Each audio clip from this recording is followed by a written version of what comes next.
Assalamualaikum warahmatullahi wabarakatuh. Pada kesempatan kali ini, kami dari kelompok 6 dalam mata kuliah Komunikasi Bisnis Islam akan mempresentasikan hasil diskusi kelompok kami terkait materi korespondensi. Namun, sebelum menuju ke materi, perkenankanlah kami untuk memperkenalkan diri. Jadi saya sendiri Khairul Anwar dan rekan saya Muhammad Taufik Ubaid akan menjelaskan materi pada kali ini.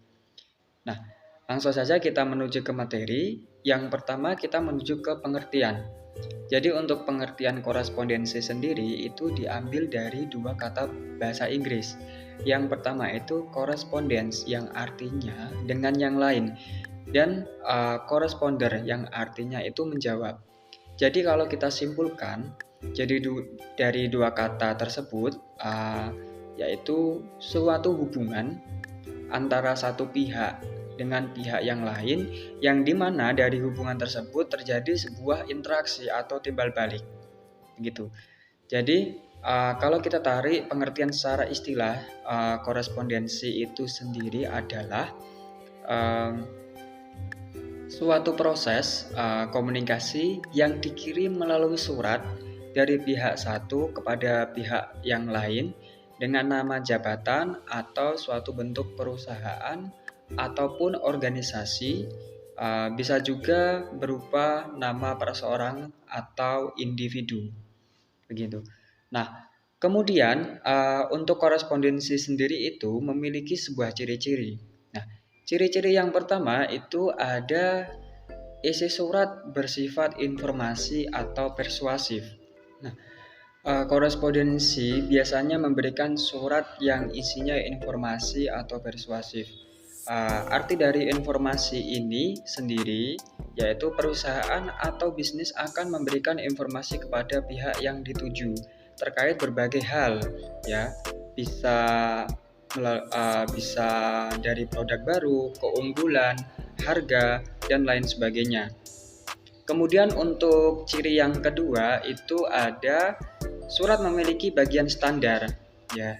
Surat pada korespondensi ini memang memiliki bagian-bagian standar yang harus selalu ditetapkan.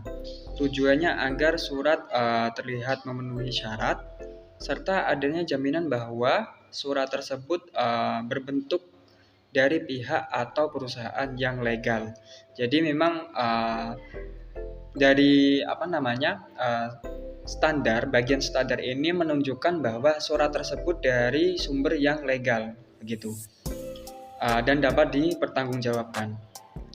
Kemudian untuk ciri yang ketiga itu surat memiliki satu pesan inti.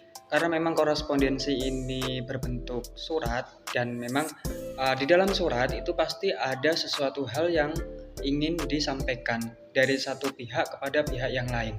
Nah, jadi memang di dalam korespondensi atau di dalam surat itu sendiri harus benar-benar ditekankan informasi apa yang akan disampaikan dan informasi tersebut memang harus disampaikan secara jelas dan tidak menimbulkan sebuah kebingungan kepada pihak yang menerima surat tersebut. Nah, untuk ciri yang keempat ini gaya bahasa surat bersifat formal. Jadi, korespondensi biasanya dalam suratnya menggunakan bahasa yang formal. Tentunya ini merupakan suatu kewajiban karena surat ditujukan kepada perusahaan atau organisasi, sehingga penulisnya harus menggunakan bahasa yang baku dan tidak boleh menggunakan bahasa yang cenderung gaul, ya, maupun bahasa yang tidak sopan. Jadi memang hal ini dikarenakan masing-masing penulisan surat sudah mempunyai kaidah atau aturan tersendiri. Oke, yang selanjutnya ini adalah jenis korespondensi. Jadi korespondensi sendiri ini memiliki beberapa jenis. Yang pertama itu ada surat pribadi. Nah, surat pribadi ini adalah surat yang ditulis dari individu atau perseorangan yang dikirimkan kepada pihak lain yang sifatnya kekeluargaan. Jadi selain keluarga mungkin bisa sahabat dan lain sebagainya. Biasanya surat pribadi ini berisi masalah keluarga, bertanya kabar, kemudian keadaan kesehatan dan lain sebagainya. Jadi untuk surat pribadi ini memang tidak ada keterkaitan dengan suatu formalitas. Artinya untuk bahasa yang digunakan itu terkesan santai. Nah, kemudian untuk ciri yang kedua ini ada surat dinas pribadi. Ya, jadi untuk surat dinas pribadi adalah salah satu jenis surat setengah resmi yang nantinya akan dikirim seseorang atau pihak individu kepada instansi, lembaga maupun perusahaan-perusahaan. Nah, kemudian yang ketiga ini ada surat dinas swasta. Jadi untuk surat dinas swasta adalah surat resmi yang dibuat dari instansi maupun perusahaan bisnis dan ditujukan kepada karyawan, relasi atau pelanggannya. Jadi dalam bentuk surat ini bisa berupa penawaran produk, penugasan, mungkin dan lain sebagainya. Nah, jadi kemudian untuk ciri yang untuk jenis yang keempat ini ada surat niaga. Surat niaga adalah surat yang di dalamnya terkait dengan perdagangan dan dibuat oleh perusahaan atau bisnis dan ditujukan kepada pelanggan tetapnya. Ya, jadi ini yang membedakan dari jenis yang ketiga tadi ya, surat dinas swasta dengan surat niaga. Ini kalau surat niaga memang ini khusus ditujukan untuk pelanggan tetapnya. Dengan tujuan dibuatnya surat ini yaitu perusahaan akan menawarkan produknya, produk-produk baru, kemudian pemberian diskon dan lain sebagainya kepada para pelanggan. Nah, kemudian untuk jenis yang kelima ini ada surat dinas pemerintah.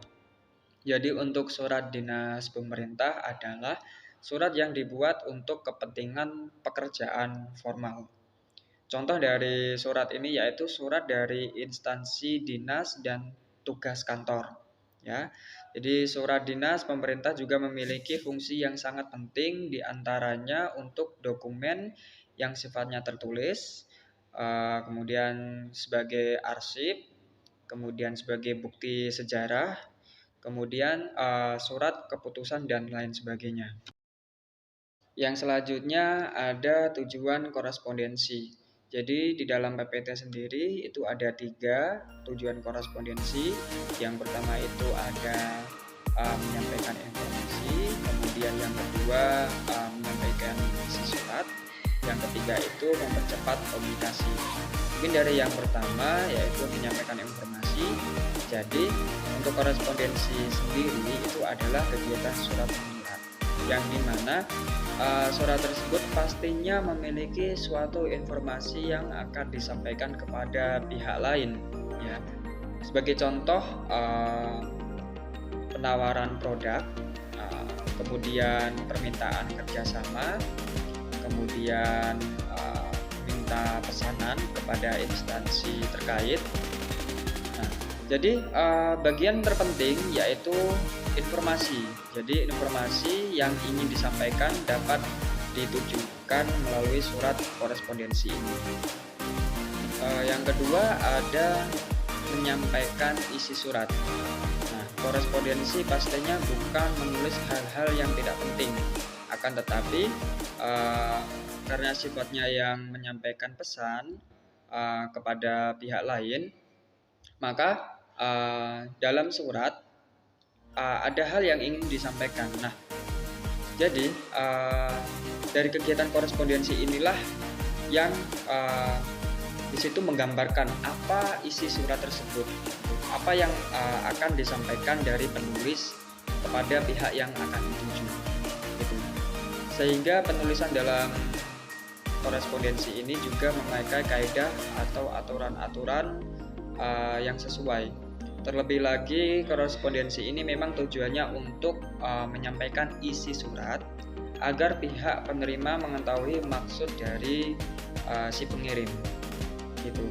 Kemudian untuk yang ketiga itu mempercepat komunikasi. Nah, jadi dalam kegiatan korespondensi ini tentunya sebuah media atau cara yang bisa mempermudah antara satu pihak kepada pihak lain tanpa bertemu tatap muka. Akan tetapi dengan cara korespondensi ini si satu pihak itu dapat mengirimkan surat kepada pihak yang lain. Apalagi di zaman sekarang ini sudah canggih sekali atau sudah maju. Bahkan untuk mengirim surat saja kita dapat menggunakan via email atau via online. Nah, itu akan akan mempercepat sebuah komunikasi, apalagi di zaman sekarang sudah didukung dengan teknologi yang sudah memadai. Selanjutnya, selain tujuan, korespondensi sendiri memiliki fungsi. Fungsi dari korespondensi diantaranya yang pertama sebagai alat penghubung secara tertulis. Jadi, korespondensi itu dijadikan sebagai alat penghubung komunikasi dari satu pihak kepada pihak yang lain yang sifatnya tertulis.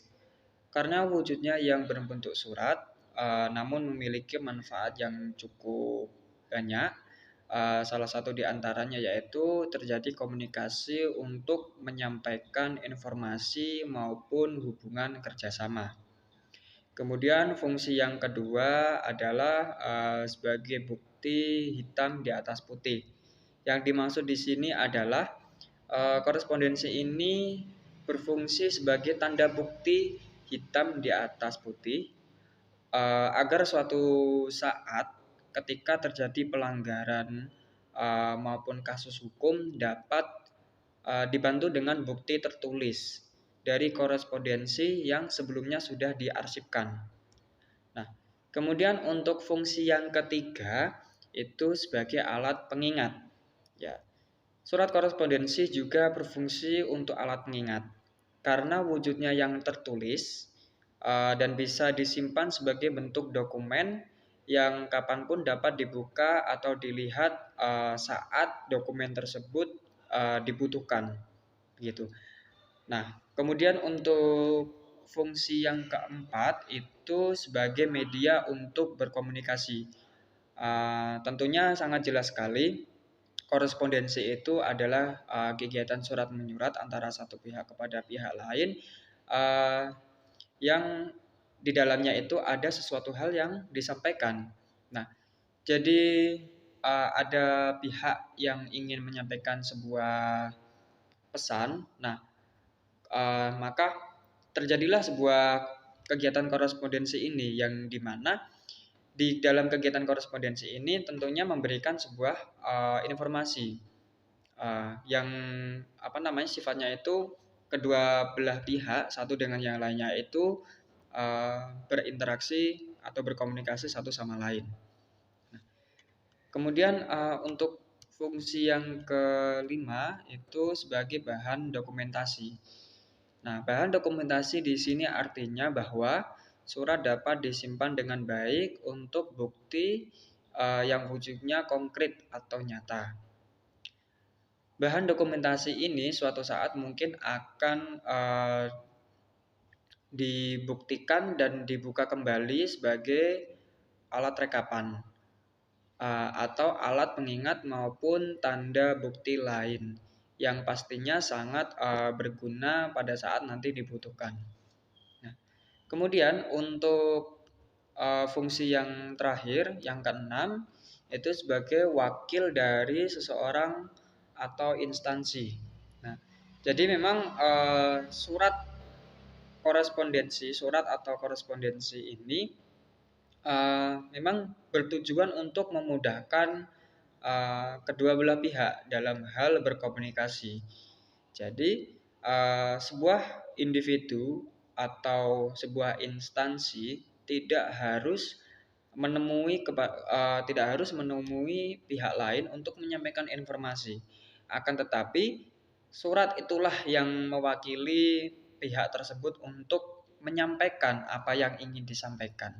Begitu. Jadi memang fungsi dari korespondensi ini yaitu sebagai wakil dari seseorang atau instansi, begitu. Nah, kemudian untuk materi selanjutnya akan disampaikan oleh rekan saya, Mas Taufik. Assalamualaikum warahmatullahi wabarakatuh. Perkenalkan, nama saya Taufik Ubaid. Di sini saya akan meneruskan presentasi dari Mas Anwar. Kemudian di sini ada unsur-unsur pembuat surat korespondensi. Dalam pembuat surat korespondensi ada hal-hal yang harus ada. Yang pertama, pengirim surat, penerima surat, isi pesan, dan saluran. Kemudian ada ciri-ciri korespondensi bisnis.